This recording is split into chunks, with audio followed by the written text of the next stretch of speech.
الكون تبقى نور من ضل وضاع. أنت أسمى أنت أنقى أنت السلام علیکم ورحمۃ اللہ وبرکاتہ.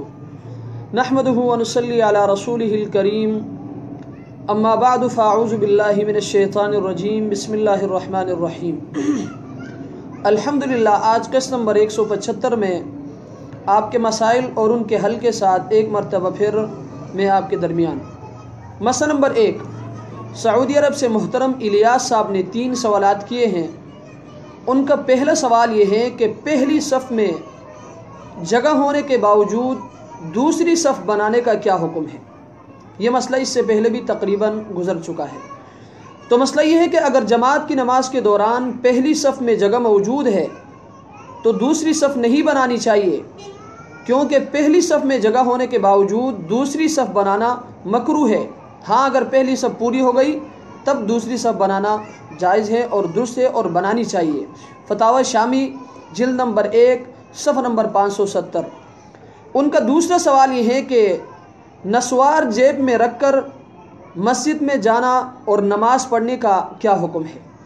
تو مسئلہ یہ ہے کہ نسوار بدبودار چیز ہے، اس کو مسجد میں لانا یا نماز کی حالت میں جیب میں رکھنا درست نہیں ہے، البتہ نماز صحیح ہو جائے گی. فتاوی شامی جلد نمبر 1 صفحہ نمبر 661. ان کا تیسرا سوال یہ ہے کہ نفاس کی حالت میں قرآن مجید کی تلاوت کرنے کا کیا حکم ہے. تو مسئلہ یہ کہ بچے کی ولادت کے بعد عورت کے رحم سے جو خون نکلتا ہے اس کو نفاس کہا جاتا ہے، اور اس کی زیادہ سے زیادہ مدت 40 دن ہے اور کم سے کم مدت کی کوئی حد نہیں ہے. نفاس کے دوران نماز پڑھنا، روزہ رکھنا، قرآن مجید کی تلاوت کرنا یا قرآن مجید کو ہاتھ لگانا، بیت اللہ کا طواف کرنا اور ہم بستری کرنا درست نہیں ہے، ناجائز اور حرام ہے.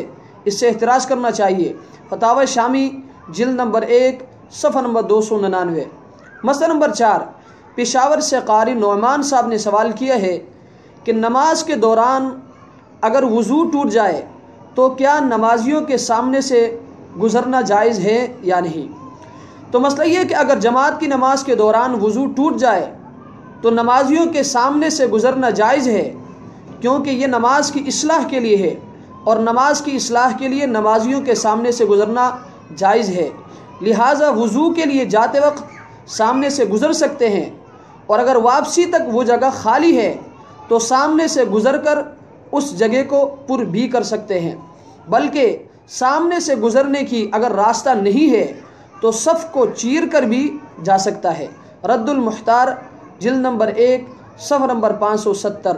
احسن الفتاوی جلد نمبر 3 صفحہ نمبر 297. اللہ تبارک و تعالی ہمیں ان مسائل کو سمجھنے کی توفیق عطا فرمائے. وآخر دعوانا ان الحمد للہ رب العالمین.